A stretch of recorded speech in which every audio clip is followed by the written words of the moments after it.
नमस्कार दोस्तों, epic story YouTube channel में आपका स्वागत है। इस कहानी को अंत तक सुनिए क्योंकि यह कहानी आपकी जिंदगी को बदलने वाली है। ट्रेन के एसी कंपार्टमेंट में मेरे सामने की सीट पर बैठी लड़की ने मुझसे पूछा, हेलो, क्या आपके पास इस मोबाइल की पिन है? उसने अपने बैग से एक फोन निकाला था और नया सिम कार्ड उसमें डालना चाहती थी। लेकिन सिम स्लॉट खोलने के लिए पिन की जरूरत पड़ती है जो उसके पास नहीं थी। मैंने हाँ में गर्दन हिलाई और सीट के नीचे से अपना बैग निकालकर उसके टूल बॉक्स से पिन ढूंढकर लड़की को दे दी। लड़की ने थैंक्स कहते हुए पिन ले ली और सिम डालकर पिन मुझे वापस कर दी। थोड़ी देर बाद वो फिर से इधर उधर ताकने लगी, मुझसे रहा नहीं गया। मैंने पूछ लिया, कोई परेशानी? वो बोली, सिम स्टार्ट नहीं हो रही है। मैंने मोबाइल मांगा, उसने दिया। मैंने उसे कहा कि सिम अभी एक्टिवेट नहीं हुई है, थोड़ी देर में हो जाएगी और एक्टिव होने के बाद आईडी वेरिफिकेशन होगा, उसके बाद आप इसे इस्तेमाल कर सकेंगी। लड़की ने पूछा, आईडी वेरिफिकेशन क्यों? मैंने कहा, आजकल सिम वेरिफिकेशन के बाद एक्टिव होती है। जिस नाम से ये सिम उठाई गई है उसका ब्यौरा पूछा जाएगा, बता देना। लड़की बुदबुदाई, ओह। मैंने दिलासा देते हुए कहा, इसमें कोई परेशानी की कोई बात नहीं। वो अपने एक हाथ से दूसरा हाथ दबाती रही, मानो किसी परेशानी में हो। मैंने फिर विनम्रता से कहा, आपको कहीं कॉल करना हो तो मेरा मोबाइल इस्तेमाल कर लीजिए। लड़की ने कहा, जी फिलहाल नहीं, थैंक्स, लेकिन ये सिम किस नाम से खरीदी गई है मुझे नहीं पता। मैंने कहा, एक बार एक्टिव होने दीजिए, जिसने आपको सिम दी है उसी के नाम की होगी। उसने कहा, ओके, कोशिश करते हैं। मैंने पूछा, आपका स्टेशन कहाँ है? लड़की ने कहा, दिल्ली। और आप? लड़की ने मुझसे पूछा। मैंने कहा, दिल्ली ही जा रहा हूं, एक दिन का काम है। आप दिल्ली में रहती हैं या? लड़की बोली, नहीं नहीं, दिल्ली में कोई काम नहीं, ना मेरा घर है वहां। तो? मैंने उत्सुकतावश पूछा। वो बोली, दरअसल ये दूसरी ट्रेन है जिसमें आज मैं हूं और दिल्ली से तीसरी गाड़ी पकड़नी है, फिर हमेशा के लिए आजाद। आजाद? लेकिन किस तरह की कैद से? मुझे फिर जिज्ञासा हुई, किस कैद में थी ये कमसिन अल्हड़ सी लड़की? लड़की बोली, उसी कैद में थी जिसमें हर लड़की होती है, जहां घर वाले कहे शादी कर लो, जब जैसा कहे वैसा करो। मैं घर से भाग चुकी हूं। मुझे ताज्जुब हुआ, मगर अपने ताज्जुब को छुपाते हुए मैंने हंसते हुए पूछा, अकेली भाग रही हैं आप? आपके साथ कोई नजर नहीं आ रहा? वो बोली, अकेली नहीं, साथ में है कोई। कौन? मेरे प्रश्न खत्म नहीं हो रहे थे। दिल्ली से एक और ट्रेन पकड़ूंगी, फिर अगले स्टेशन पर वो मिलेगा और उसके बाद हम किसी को नहीं मिलेंगे। ओह, तो ये प्यार का मामला है? उसने कहा, जी। मैंने उसे बताया कि मैंने भी लव मैरिज की है। ये बात सुनकर वो खुश हुई, बोली, वाओ, कैसे, कब? लव मैरिज की बात सुनकर वो मुझसे बात करने में रुचि लेने लगी। मैंने कहा, कब, कैसे कहा? वो मैं बाद में बताऊंगा, पहले आप बताओ आपके घर में कौन कौन है? उसने होशियारी बरतते हुए कहा, वो मैं आपको क्यों बताऊं? मेरे घर में कोई भी हो सकता है, मेरे पापा माँ भाई बहन, या हो सकता है भाई ना हो सिर्फ बहनें हो, या ये भी हो सकता है कि बहनें ना हो और 2 से 4 मुस्टंडे भाई हो। मतलब मैं आपका नाम भी नहीं पूछ सकता? मैंने काउंटर मारा। वो बोली, कुछ भी नाम हो सकता है मेरा, टीना, मीना, शबीना, अंजलि, कुछ भी। बहुत बातूनी लड़की थी वो। थोड़ी इधर उधर की बातें करने के बाद उसने मुझे टॉफी दी जैसे छोटे बच्चे देते हैं क्लास में। बोली, आज मेरा बर्थडे है। मैंने उसकी हथेली से टॉफी उठाते बधाई दी और पूछा, कितने साल की हुई हो? वो बोली, 18 इंच। मतलब भागकर शादी करने की कानूनी उम्र हो गई आपकी? मैंने काउंटर किया। वो हंसी। कुछ ही देर में काफी फ्रैंक हो चुके थे हम दोनों, जैसे बहुत पहले से जानते हो एक दूसरे को। मैंने उसे बताया कि मेरी उम्र 28 साल है, यानी 10 साल बड़ा हो। उसने चुटकी लेते हुए कहा, लग भी रहे हो। मैं मुस्कुरा दिया। मैंने उसे पूछा, तुम घर से भागकर आई हो? तुम्हारे चेहरे पर चिंता के निशान जरा भी नहीं है। इतनी बेफिक्री मैंने पहली बार देखी। खुद की तारीफ सुनकर वो खुश हुई, बोली, मुझे उसने, प्रेमी ने, पहले से ही समझा दिया था कि जब घर से निकलो तो बिल्कुल बिंदास रहना, घर वालों के बारे में बिल्कुल मत सोचना, बिल्कुल अपना मूड खराब मत करना, सिर्फ मेरे और हम दोनों के बारे में सोचना, और मैं वही कर रही हूं। मैंने फिर चुटकी ली, कहा, उसने तुम्हें मुझ जैसे अनजान मुसाफिरों से दूर रहने की सलाह नहीं दी? उसने हंसकर जवाब दिया, नहीं, शायद वो भूल गया होगा ये बताना। मैंने उसके प्रेमी की तारीफ करते हुए कहा, वैसे तुम्हारा बॉयफ्रेंड काफी टैलेंटेड है। उसने किस तरह से तुम्हें अकेले घर से रवाना किया? नई सिम और मोबाइल दिया, 3 ट्रेन बदलवाई ताकि कोई ट्रैक ना कर सके। Very talented person. लड़की ने हामी भरी, बोली बहुत टैलेंटेड है वो, उसके जैसा कोई नहीं। मैंने उसे बताया कि मेरी शादी को 5 साल हुए हैं, एक बेटी है 2 साल की, ये देखो उसकी तस्वीर। मेरे फोन पर बच्ची की तस्वीर देखकर उसके मुंह से निकल गया, सो क्यूट। मैंने उसे बताया कि ये जब पैदा हुई तब मैं कुवैत में था, एक पेट्रो कंपनी में बहुत अच्छी जॉब थी मेरी, बहुत अच्छी सैलरी थी। फिर कुछ महीनों बाद मैंने वो जॉब छोड़ दी और अपने ही कस्बे में काम करने लगा। लड़की ने पूछा, जॉब क्यों छोड़ी? मैंने कहा, बच्ची को पहली बार गोद में उठाया तो ऐसा लगा जैसे जन्नत मेरे हाथों में है। 30 दिन की छुट्टी पर घर आया था, वापस जाना था लेकिन जा ना सका। इधर बच्ची का बचपन खर्च होता रहे, उधर मैं पूरी दुनिया कमा लूं तब भी घाटे का सौदा है। मेरी 2 टके की नौकरी, बचपन उसका लाखों का। उसने पूछा, क्या बीवी बच्चों को साथ नहीं ले जा सकते थे वहां? मैंने कहा, काफी टेक्निकल मामलों से गुजरकर एक लंबी अवधि के बाद रख सकते हैं, उस वक्त ये मुमकिन नहीं था। मुझे दोनों में से एक को चुनना था, आलीशान रहन सहन के साथ नौकरी या परिवार।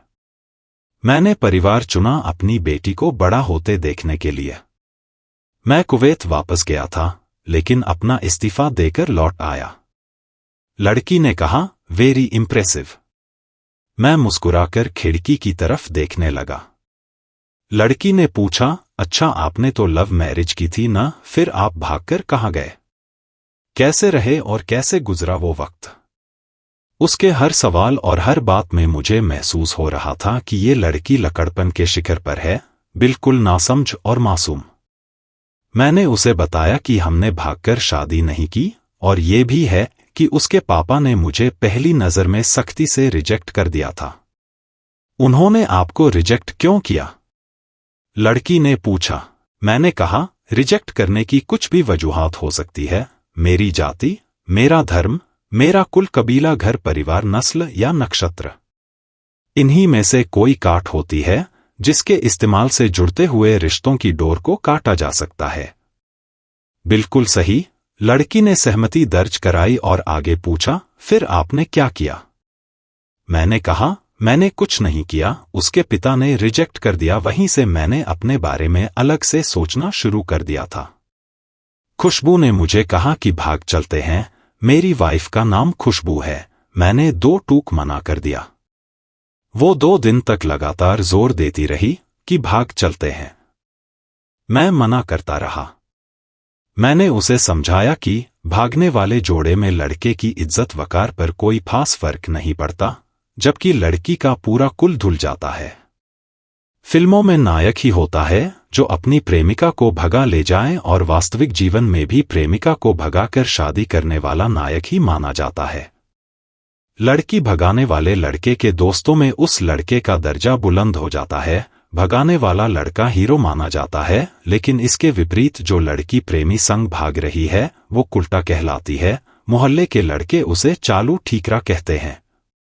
बुराइयों के तमाम शब्दकोश लड़की के लिए इस्तेमाल किए जाते हैं। भागने वाली लड़की आगे चलकर 60 साल की वृद्धा भी हो जाएगी, तब भी जवानी में किए उस कांड का कलंक उसके माथे पर से नहीं मिटता। मैं मानता हूं कि लड़का लड़की को तौलने का ये दोहरा मापदंड गलत है, लेकिन है तो सही। ये नजरिया गलत है मगर अस्तित्व में है। लोगों के अवचेतन में भागने वाली लड़की की भद्दी तस्वीर होती है। मैं तुम्हारी पीठ को छलनी करके सुखी नहीं रह सकता, तुम्हारे माँ बाप को दुखी करके अपनी ख्वाहिशें पूरी नहीं कर सकता। वो अपने नीचे का होंठ दांतों तले पीसने लगी। उसने पानी की बोतल का ढक्कन खोलकर एक घूंट अंदर सरकाया। मैंने कहा अगर मैं उस दिन उसे भगा ले जाता तो उसकी माँ तो शायद कई दिनों तक पानी भी ना पीती। इसलिए मेरी हिम्मत ना हुई कि ऐसा काम करूं।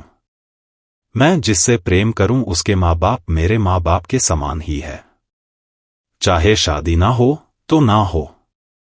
कुछ पल के लिए वो सोच में पड़ गई, लेकिन मेरे बारे में और अधिक जानना चाहती थी। उसने पूछा, फिर आपकी शादी कैसे हुई? मैंने बताया कि खुशबू की सगाई कहीं और कर दी गई थी। धीरे धीरे सब कुछ नॉर्मल होने लगा था। खुशबू और उसके मंगेतर की बातें भी होने लगी थी फोन पर, लेकिन जैसे जैसे शादी नजदीक आने लगी उन लोगों की डिमांड बढ़ने लगी। डिमांड मतलब? लड़की ने पूछा। डिमांड का एक ही मतलब होता है, दहेज की डिमांड। परिवार में सबको सोने से बने तोहफे दो, दूल्हे को लग्जरी कार चाहिए, सास और ननद को नेकलेस दो, वगैरह वगैरह। बोले हमारे यहां रीत है। लड़का भी इस रीत की अदायगी का पक्षधर था। वो सगाई मैंने येन केन प्रक्रेन तुड़वा डाली। फिर किसी तरह घरवालों को समझा बुझाकर मैं फ्रंट पर आ गया और हमारी शादी हो गई। ये सब किस्मत की बात थी। लड़की बोली, चलो अच्छा हुआ आप मिल गए, वरना वो गलत लोगों में फंस जाती। मैंने कहा, जरूरी नहीं कि माँ पापा का फैसला हमेशा सही हो, और ये भी जरूरी नहीं कि प्रेमी जोड़े की पसंद सही हो। दोनों में से कोई भी गलत या सही हो सकता है। नुक्ते की बात यहां यह है कि कौन ज्यादा फरमाबरदार और वफादार है। लड़की ने फिर से पानी का घूंट लिया और मैंने भी। लड़की ने तर्क दिया कि हमारा फैसला गलत हो जाए तो कोई बात नहीं, उन्हें ग्लानि नहीं होनी चाहिए। मैंने कहा, फैसला ऐसा हो जो दोनों का हो, औलाद और माता पिता दोनों की सहमति, वो सबसे सही है। बुरा मत मानना, मैं कहना चाहूंगा कि तुम्हारा फैसला तुम दोनों का है, जिसमें तुम्हारे पेरेंट्स शामिल नहीं है, ना ही तुम्हें इश्क का असली मतलब पता है अभी। उसने पूछा, क्या है इश्क का सही अर्थ? मैंने कहा, तुम इश्क में हो, तुम अपना सब कुछ छोड़कर चली आई, ये इश्क है। तुमने अक्ल का दखल नहीं दिया, ये इश्क है। नफा नुकसान नहीं सोचा, ये इश्क है। तुम्हारा दिमाग दुनियादारी के फितूर से बिल्कुल खाली था, उस खाली स्पेस में इश्क इंस्टॉल कर दिया गया। जिसने इश्क को इंस्टॉल किया वो इश्क में नहीं है। यानी तुम जिसके साथ जा रही हो वो इश्क में नहीं, बल्कि होशियारी हीरोगिरी में है। जो इश्क में होता है वो इतनी प्लानिंग नहीं कर पाता है, 3 ट्रेनें नहीं बदलवा पाता है, उसका दिमाग इतना काम ही नहीं कर पाता। कोई कहे मैं आशिक हूं और वो शातिर भी हो, ये नामुमकिन है। मजनू इश्क में पागल हो गया था, लोग पत्थर मारते थे उसे, इश्क में उसकी पहचान तक मिट गई। उसे दुनिया मजून के नाम से जानती है, जबकि उसका असली नाम कैस था जो नहीं इस्तेमाल किया जाता। वो शातिर होता तो कैस से मजनू ना बन पाता। फरहाद ने शीरी के लिए पहाड़ों को खोदकर नहर निकाल डाली थी और उसी नहर में उसका लहू बहा था, वो इश्क था। इश्क में कोई फकीर हो गया, कोई जोगी हो गया, किसी मांझी ने पहाड़ तोड़कर रास्ता निकाल लिया, किसी ने अतिरिक्त दिमाग नहीं लगाया। लालच, हिर्स और हासिल करने का नाम इश्क नहीं है। इश्क समर्पण करने को कहते हैं, जिसमें इंसान सबसे पहले खुद का समर्पण करता है, जैसे तुमने किया, लेकिन तुम्हारा समर्पण हासिल करने के लिए था, यानी तुम्हारे इश्क में हिर्स की मिलावट हो गई। डॉ इकबाल का शेर है, अफ्ल अय्यार है, सौ भेष बदल लेती है। इश्क बेचारा ना मुल्ला है, ना जाहिद, ना हकीम। लड़की अचानक से खो सी गई। उसकी खिलखिलाहट और लपड़ापन एकदम से खामोशी में बदल गया। मुझे लगा मैं कुछ ज्यादा बोल गया, फिर भी मैंने जारी रखा। मैंने कहा, प्यार तुम्हारे पापा तुमसे करते हैं, कुछ दिनों बाद उनका वजन आधा हो जाएगा। तुम्हारी माँ कई दिनों तक खाना नहीं खाएगी, ना पानी पिएगी। जबकि आपको अपने प्रेमी को आजमा कर देख लेना था। ना तो उसकी सेहत पर फर्क पड़ता, ना दिमाग पर। वो अक्लमंद है, अपने लिए अच्छा सोच लेता। आजकल गली मोहल्ले के हर तीसरे लौंडे लपाड़े को जो इश्क हो जाता है, वो इश्क नहीं है, वो सिनेमा जैसा कुछ है। एक तरह की स्टंटबाजी, डेयरिंग, अलग कुछ करने का फितूर और कुछ नहीं। लड़की का चेहरे का रंग बदल गया। ऐसा लग रहा था वो अब यहां नहीं है, उसका दिमाग किसी अतीत में टहलने निकल गया है। मैं अपने फोन को स्क्रॉल करने लगा, लेकिन मन की इंद्री उसकी तरफ थी। थोड़ी ही देर में उसका और मेरा स्टेशन आ गया। बात कहां से निकली थी और कहां पहुंच गई। उसके मोबाइल पर मैसेज टोन बजी, देखा, सिम एक्टिवेट हो चुकी थी। उसने चुपचाप बैग में से आगे का टिकट निकाला और फाड़ दिया। मुझे कहा एक कॉल करना है, मैंने मोबाइल दिया। उसने नंबर डायल करके कहा, सॉरी पापा, और सिसक सिसक कर रोने लगी। सामने से पापा फोन पर बेटी को संभालने की कोशिश करने लगे। उसने कहा, पापा आप बिल्कुल चिंता मत कीजिए, मैं घर आ रही हूं। दोनों तरफ से भावनाओं का सागर उमड़ पड़ा। हम ट्रेन से उतरे। उसने फिर से पिन मांगी, मैंने पिन दी। उसने मोबाइल से सिम निकालकर तोड़ दी और पिन मुझे वापस कर दी। बाकी अगर ये कहानी पसंद आई हो तो इस वीडियो को लाइक करें, और ऐसी और कहानी सुनने के लिए एपिक स्टोरी यूट्यूब चैनल को सब्सक्राइब करें। तब तक मिलते हैं हम आपसे ऐसी ही एक और प्रेरणादायक कहानी के साथ अगले दिन। धन्यवाद।